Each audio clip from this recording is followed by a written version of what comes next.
આદ્ય સ્થાપક પૂજ્યવાન ભરત બાપા અને માતુશ્રીના ચરણોમાં આ દાસ વિજયના અનંત કોટી સદગુરુ સાહેબ જય ગુરુદેવ. અહીં બિરાજમાન દરેક સંતો મહંતો મહાપુરુષો અને ગદગંગાના ચરણોમાં પણ આ દાસના અનંત કોટી સદગુરુ સાહેબ જય ગુરુ.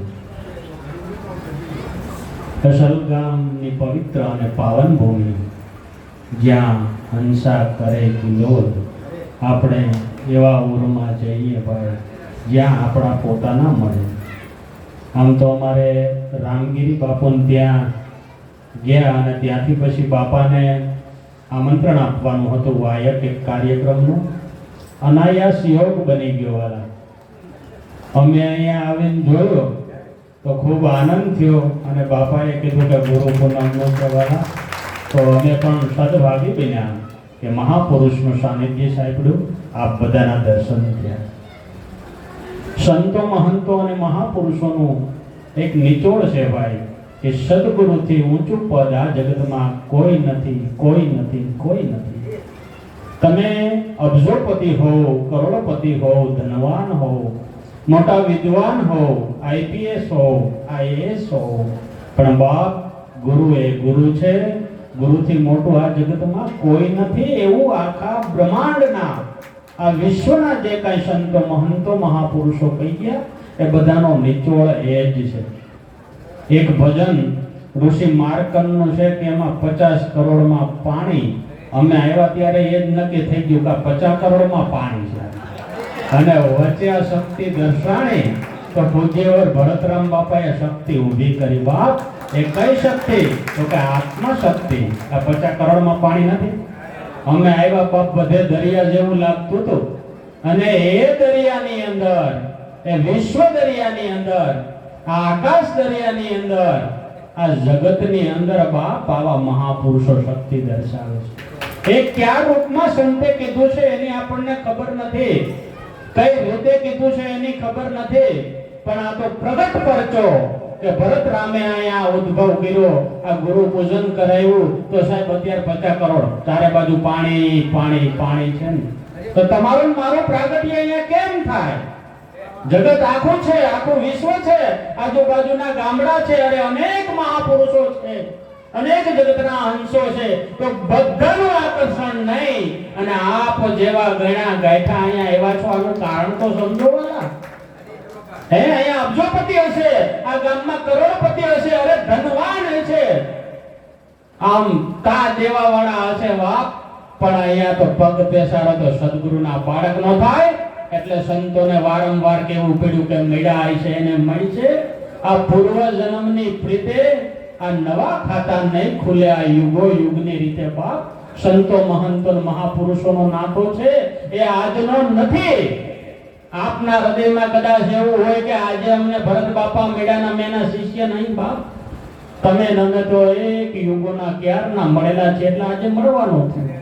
વચ્ચે પરિસ્થિતિનું નિર્માણ એવું થયું કે આપણે ભૂલી ગયા, એકબીજાનો સંબંધ યાદ ના રહ્યો અને આ મહાપુરુષનું પ્રાગટ્ય થયું તો ફરી પાછો આપણો સંબંધ તાજો કરી દીધો. એટલે આ જગતની અંદર પૂજ્યવર ભરત બાપા આ અસલ ગામની અંદર આ ધરોહર જ્યોત જગાવી છે વાલા. જેટલું પીવા એટલું પી લેજો. અને ગુરુ તત્વ એવું છે ને વાલા, આ 2 હાથ અને 2 પગ વાળા ના સમજવા. ભરતરામ એટલે 2 હાથ ને 2 પગ વાળો નહીં. હેરમ ગામની બાજુમાં ગામ છે, અસલ ગામમાં રહે છે ને ત્યાં જૈનમાં છે એ નહીં. એ અખિલ બ્રહ્માંડનો માલિક છે, આખા વિશ્વને ચલાવનારો છે. સાહેબ જ્યારે એ નક્કી થાય ને ત્યારે ભરતરામ સમજાય એવું છે. બાકી તમને જ્યાં સુધી મનમાં એવું હોય કે અમારો ગુરુ 2 હાથ વાળો છે, 2 પગ વાળો છે, ક્યારેક બાઇક ચલાવે છે, ક્યારેક ગાડી ચલાવે છે, ક્યારેક ગાદી ઉપર બેસે છે, ક્યારેક બોલે છે, ક્યારેક સત્સંગ કરે છે. સાહેબ આ વસ્તુ છે એ જગત માટે છે, સદગુરુના બાળક માટે નથી. અરે વિરોચન ગામની અંદર જન્મેલો ભરતરામ પણ તમારો ગુરુ ના હોઈ શકે. સમજાય છે ને? આ એવી અવિગત વિદ્યા છે કે સાહેબ साहेब सबका बाप है, बेटा किसी का नाय, बेटा बनकर અવતરે वो साहेब कहावत नाय। साहेब આપણે તો એને લેબલ આપ્યું છે ભરત સાહેબ નું। તો સાહેબ જન્મે ક્યારે? જ્યારે આપણા દિલની અંદર નક્કી થઈ જાય, તમારા મારા દિલની અંદર કે આ સૂર્યનો કર્તા પણ ભરતરામ છે, ચંદ્રનો કર્તા પણ ભરતરામ છે, અરે આ પૃથ્વીના કણે કણનો કર્તા ભરતરામ છે। જ્યારે આ દિલમાં સચોટ સાબિત થઈ જાય ને ત્યારે નક્કી કરવું કે મારા ગુરુ ભરતરામ છે। અને જ્યાં સુધી આ નક્કી ના થાય ત્યાં સુધી સાહેબ તમે કોઈને કહેતા પણ નહીં કે ભરત બાપા અમારા ગુરુ છે ને અમે એના શિષ્ય છીએ। પહેલા તો નક્કી દિલની અંદર એ કરો કે અખિલ બ્રહ્માંડનો માલિક જે છે એ બે હાથ વાળો, એ બે પગ વાળો, એ શબ્દ આપનારો, એ મહાવચન આપનારો એ ભરતરામ છે। એ રામથી જુદો નથી બાપ, એ કૃષ્ણથી જુદો નથી, એ રામદેવ પીરથી જુદો નથી, એ ઉગા રામથી જુદો નથી, એ ભોજલ રામથી જુદો નથી। અને જો એનાથી જુદો ના હોય તો આપણાથી ક્યાંથી હોય? હે સદગુરુ અને સંત એકાકાર થઈ જાય, શિષ્ય અને ગુરુ એકાકાર થઈ જાય। એ વેદ વ્યાસનું કેવું છે, એ ગંગા સતીનું કેવું છે, પાનબાઈનું કેવું છે। જેટલા જગતની અંદર સંતો મહંતો અને મહાપુરુષો થઈ ગયા એ બધાનો એકો જ નિચોડ છે વાલા કે સદગુરુ છે સર્વ વ્યાપક શક્તિ છે, એને વ્યક્તિની અંદર બાંધી દેવો નહીં। સદગુરુ છે શક્તિ છે સાહેબ, એ વ્યક્તિ નથી ને નથી। અને જો આપણે એને વ્યક્તિ સમજશું તો ત્યાં આપણે 100% ઊંડા કૂવામાં પડશું। કારણ કે જો વ્યક્તિ દેખાય એટલે એના અવગુણ દેખાય, દેખાય કે ના દેખાય? વ્યક્તિ માનો એટલે એના કામ દેખાય, કર્તવ્ય દેખાય, કર્મ દેખાય, સારું નરસું દેખાય। પણ સાહેબ શક્તિનો કોઈ દી જોઈ શક્યા ખરા? પ્રકાશ સૂર્યનો એકદમ દેદીપ્યમાન હોય, કિરણો એકદમ ઘટાડોથી છુપાતો હોય તો સાહેબ તમે સૂર્ય સામે જોઈ શકો? તમે કે હું જોઈ શકીએ? જોયા ભેગી આંખ બંધ મંડે થવા। તો એનું કારણ શું છે? એનું શું કારણ છે? કે એની અંદરથી નીકળતી જે જ્વાળા એ સદગુરુના મુખારવિંદથી નીકળતા શબ્દો છે સાહેબ। અને એ જીલવાની તાકાત તો જ્યારે દિવ્ય દ્રષ્ટિ સદગુરુએ આપીને, એ સ પાંખડી વાળી દિવ્ય દ્રષ્ટિ છે। અને સ પાંખડીની દિવ્ય દ્રષ્ટિ બાપ જેની પાસે છે ને, કૃષ્ણએ અર્જુનને એ કીધું કે આ દિવ્ય દ્રષ્ટિથી હું તને દેખાઈશ, આ ચામડાની આંખથી જોઈ શકાય નહીં। સાહેબ આંખ બંધ કરો એટલે અંધારું થઈ જાય, અને અંધારું થઈ જાય એમાં ઉજાસ ફેલાવે એ આપણો સદગુરુ। જગતની અંદર આપણે કોઈના બાપ બની બેઠા, આપણે કોઈના માં બની બેઠા, કોઈના દીકરા બન્યા, કોઈના જમાઈ બન્યા, કોઈની વહુ બન્યા, કોઈની દીકરી બન્યા, કોઈના માસી બન્યા। સાહેબ ઘણા સંબંધો જગતના રૂલ્સથી બન્યા, પણ સાહેબ આપણે કોઈના દાસ ના બન્યા। અને સંતો એમ કહે છે કે હરદમ સંતોના દાસ બનીને રહ્યો। અને સાહેબ દાસમાં મજા છે ને એવી સાહેબ એ કેમાં નથી। દાસ છે સર્વોત્તમ સતા છે, મહાપુરુષો છે એ સદગુરુના ચરણોના દાસ બની રહ્યા છે। સંતોના ભજન તમે સાંભળો તો એની અંદર પણ એ જ શબ્દ આવે છે કે દેજો અમને સદગુરુ ચરણમાં વાસ। સાહેબ બીજે ક્યાંય ના માંગ્યા કે અમને અબજોપતિના ચરણે વાસ દેજો, અમને વડાપ્રધાનના ચરણે વાસ દેજો, અમને બહુ મોટી જમીન જાયદાદ વાળા હોય ત્યાં વાસ દેજો, અમને મુંબઈમાં વાસ દેજો, એવું કીધું? સંત ચરણમાં વાસ દેજો। તો સાહેબ સંત ચરણ એટલે શું? તો કે સદગુરુનું ચરણ। અને સદગુરુ જેને નક્કી થઈ બા એને પછી બીજું કાંઈ કરવું પડતું નથી। ધ્યાન ઓટોમેટિક થઈ જાય સાહેબ, 24 કલાક એનું રટણ ચાલુ રહી જાય। સદગુરુએ આપેલું જે મહાવચન છે એ મહાવચન છે હરદમ દમોદમ, એમાં એ ગુંજારવ કરી જ રહીએ। સંતો મહંતોએ સાહેબ અખિલ બ્રહ્માંડનો માલિક એટલે પોતાના સદગુરુને જ કહી હોય।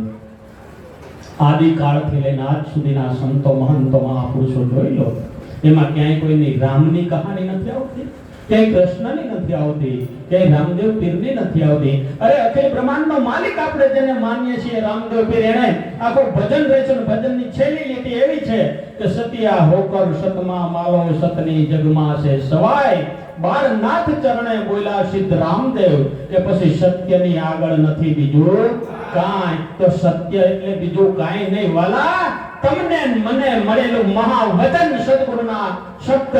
સદગુરુએ જે દિવસે, જે સમયે, જે સ્થળે તમને મહાવચન આપ્યું ને સાહેબ, એનાથી મોટું કોઈ સ્થળ ના હોઈ શકે, એનાથી મોટું કોઈ જગત ના હોઈ શકે, અરે એનાથી મોટો બીજો કોઈ ભગવાન ના હોઈ શકે. ભગવાન તમે કહો છો કોને વાલા? તો ભગવાન આપણે કોઈ જોયો નથી, પણ આ પ્રગટ છે. સબગટ મેરી સાયા, કોઈ ગટ ખાલી નહીં, પણ બલિહારી વો ગટકી જહાં પ્રગટ હોય. એ ભાઈ આ પ્રગટ મહાપુરુષ છે, એ જ આ સૃષ્ટિના કરતા છે.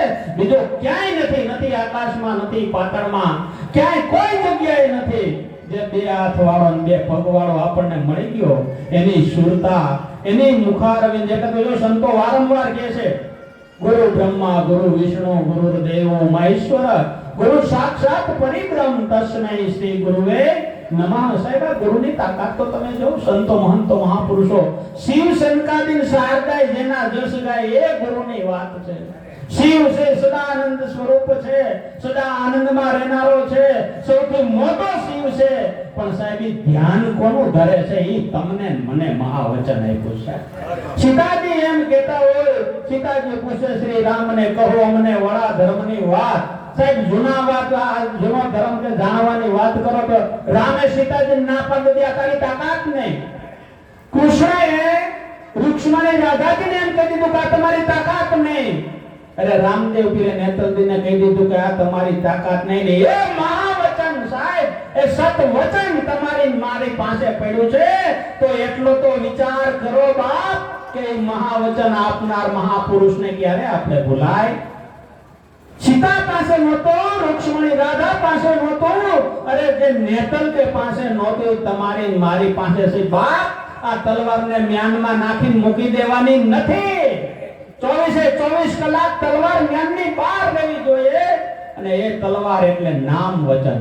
સંતો મહંતો એમ કહે છે કે સાહેબ આ નામ વચનની તલવાર તમે શિરે ધરી લ્યો, અને પછી આખા જગતની અંદર બસ તમારું કુટુંબ છે. સર્વ જગત આપણું કુટુંબ છે ભાઈ. આપણા કોઈ દુશ્મન નથી, આપણા કોઈ વેરી નથી, આપણો કોઈ દોસ્ત નથી, દુશ્મને નથી. સબ જગ બધાય સમાન રહે. 18 આલમની અંદર મારો સાહેબો બિરાજે છે. આ સત્ય વચનને સાર્થક કરીએ. સંતો મહાપુરુષોના ચરણોમાં જઈ એના અમૃત વિંદ ગાયે અને પૂજ્યવર ભરતરામ બાપાના સાનિધ્યમાં આપ બધા છો. કાયમને માટે અખિલ બ્રહ્માંડનો માલિક છે એ જ રામ છે, એ જ કૃષ્ણ છે ને એ જ રામદેવજી છે બાપ. એ જ ઉગારામ છે ને એ જ ભોજન રામ છે. આજે તમારે રામને જોવો છે તો ક્યાં જાઓ? અયોધ્યામાં. અયોધ્યામાંથી રામ ગયા, ગોકુળમાંથી ગયા કૃષ્ણ, રણુજાથી રામાપીર ગયા. તો હવે આપણે કોઈને જોવો તો જાવું કઈ રીતે? એટલે ગોકુળમાંથી કૃષ્ણ ગયા, અયોધ્યામાંથી ગયા રામ, રણુજામાંથી રામોપીર ગયા. હવે કોના લેવા નામ? આ ત્રણ જતા નામ કોના લેવાતા? પ્રગટ છે આપણી સામે જ છે, પણ આપણને દેખાતા નથી. આપણને તો એ જ લાગે કે આ ભાથો બાણ લઈને આવે તો રામ હાચા, કૃષ્ણ સુદર્શન લઈને આવે તો હાચા, રામદેવ પીર ઘોડે ચડીને ભાલું લઈને આવે તો હાચા. એટલે કેમ બાઇક લઈને ના આવી શકે? આજના યુગ પ્રમાણે બાઇક ને ગાડી છે, તો હું રામકૃષ્ણ લઈને ના આવે ને? તો કે ના, એ નહીં, અમારે તો ઓલા જ જોઈએ. સાહેબ આ આપણી ખામી છે બાપ. સદગુરુને પૂછી લેજો, એના ચરણમાં જઈને આ વાત જાણી લેજો. પૂજ્યવર ભરતરામ બાપાએ અમને અણમોલ અવસર એવો આપ્યો. આપ બધાના દર્શન થયા. ભરતરામ બાપા અમારી ઝૂંપડીનું વાયક આપ બધાને એના મુખે આપે એવી હું અભિલાષા સાથે મારા શબ્દમાં કંઈક ક્ષતિ થઈ હોય તો મારા જાણી ક્ષમા કરશો. અહીંયા આપ બધાના દર્શન કરી હું કૃતાર્થ થયો. પૂજ્યવર ભરતરામ બાપાનો અહોરનિશ હું આભાર માની મારી વાણીને વિરામ આપું છું. સદગુરુ સાહેબ, સદગુરુ સાહેબ, સદગુરુ સાહેબ. જય ગુરુદેવ.